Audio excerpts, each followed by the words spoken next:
할렐루야. 하나님께 영광 돌립니다. 여러분 모두를 축복합니다. 우리 여호와일에 하나님께서 반드시 우리와 함께 하시고 동행하실 것을 믿습니다. 자, 오늘은 이제 이 법궤 마지막 시간입니다.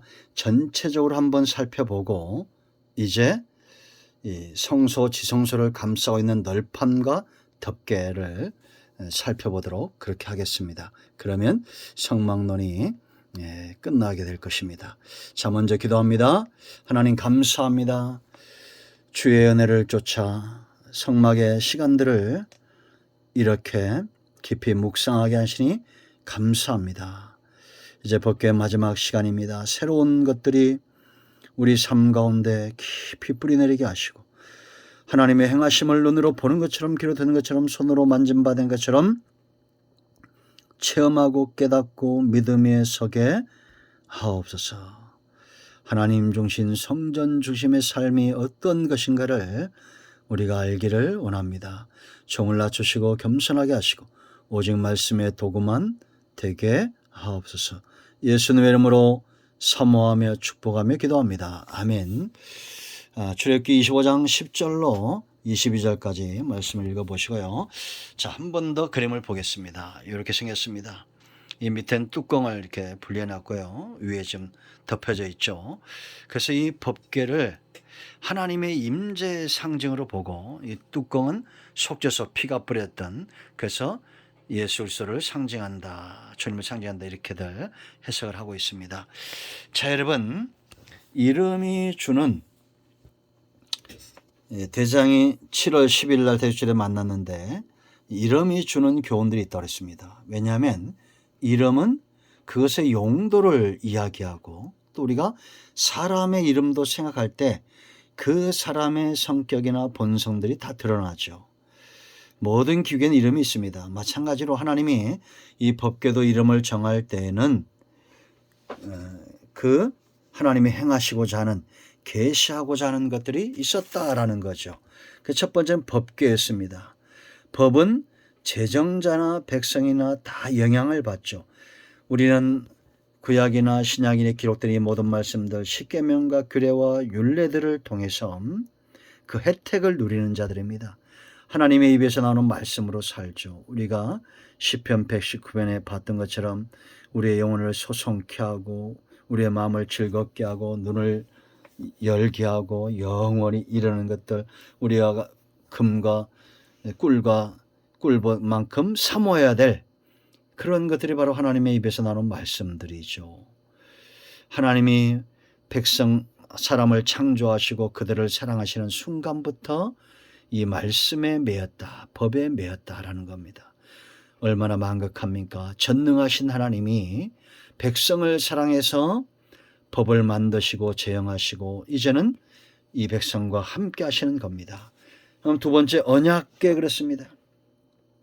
이스라엘 백성들을 앞서가는 거예요. 이 언약, 3일길을 앞서가면서 그들의 쉴 곳을 찾고 그들이 거할 곳을 찾는 이 놀라운 하나님의 은혜, 그들은 언약을 보는 겁니다. 여러분, 지금도 우리는 이 언약에 신실하신 하나님의 약속이 이루어질 것을 믿습니다. 아브라함과 다윗과 예수 그리스도의 세계 속에 있는 이 언약은 언제나 신실하다라는 거 꼭 기억하셔야 됩니다. 그러므로 우리가 아브라함이 그 표피를 베었던 것처럼 내가 의지하는 것들에 칼을 대고 하나님이 기뻐하는 삶을 살고자 해야 된다라는 거죠. 우리는 이 땅에서 언약을 의지하고 살지만 장차 하나님 나라에서 말씀대로 언약대로 완성된 하나님 중심의 예배가 드려지게 될 겁니다. 세 번째는 증거궤였습니다. 무엇을 증거합니까? 우리 또한 증인된 사명을 감당했죠. 거짓 증인, 진실된 증인. 본자입니다. 본자, 들은 자, 깨닫는 자는 진실된 증인이고 보지 못한 자, 듣지 못한 자는 거짓된 증인이에요. 하나님은 진실하신 분입니다. 그러므로 여러분, 우리가 하나님을 만남의 은혜가 먼저다. 말씀을 통해서 또 이 성경을 통해서 삶 가운데 하나님을 만나는 은혜를 축원드립니다. 자, 네 번째는 속죄소 은혜의 보좌 그랬습니다. 이 뚜껑으로 덮었어요. 하나님의 은혜를 죄로 바꾼 이 모든 죄를 뚜껑으로 덮고 그 위에 피를 뿌리고 은혜의 보좌다라고 말했습니다. 정금, 조각목을 정금으로 싼 거예요.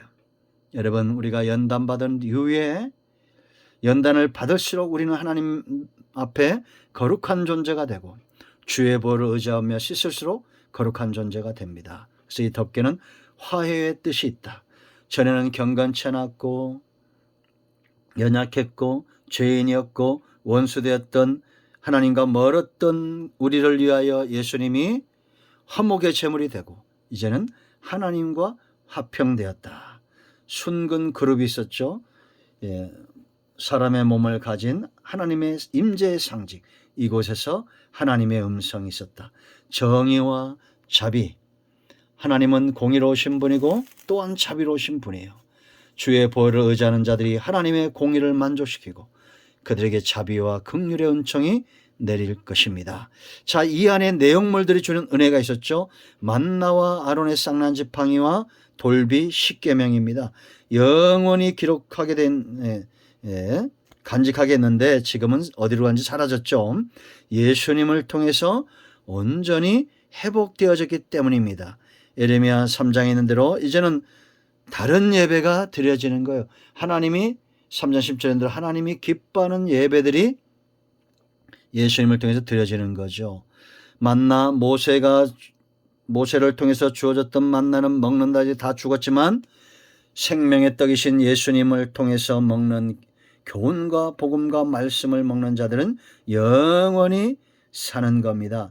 이것이 민수기 21장 4절로 6절 가서는 모세 때 주었던 것을 박한 음식이다. 그때 불뱀을 바라보는 자는 다, 노뱀을 바라보는 자는 다 살았어요. 그런 것처럼 지금도 은혜가 하찮게 여겨지고 하나님의 말씀과 멀어질 때 우리는 다시 한번 십자가로 돌아가서 은혜를 회복해야 됩니다. 할렐루야. 아론의 쌍난 지팡이죠.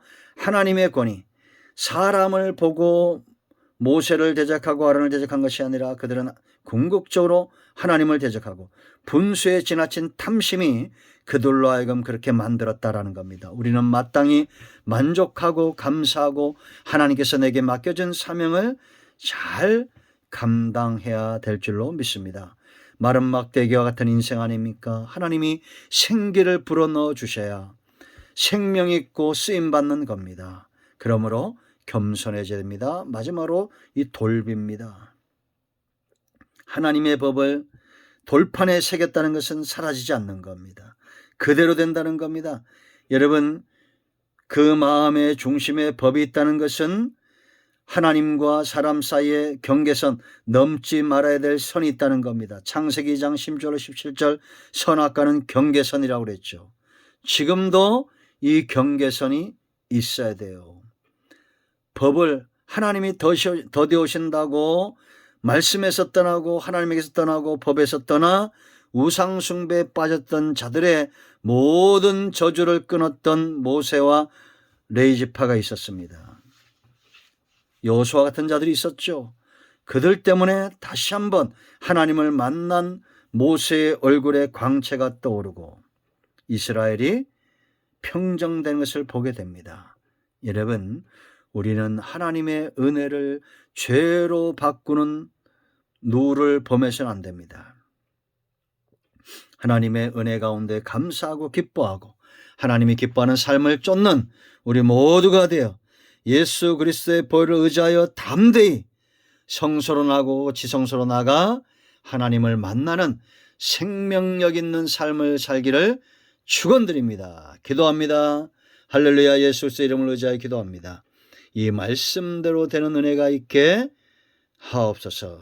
우리 가운데 마음이 상한 자, 병든 자 치유하시고 회복시켜 주시기를 원합니다. 예수님의 이름으로 사모하며 축복하며 취하며 기도합니다. 아멘. 할렐루야. 예수님의 이름으로 여러분의 모든 질병은 치유되고 병만은 떠나가고 문제는 해결되었습니다. 아멘. 이런 모두를 축복합니다. 아멘.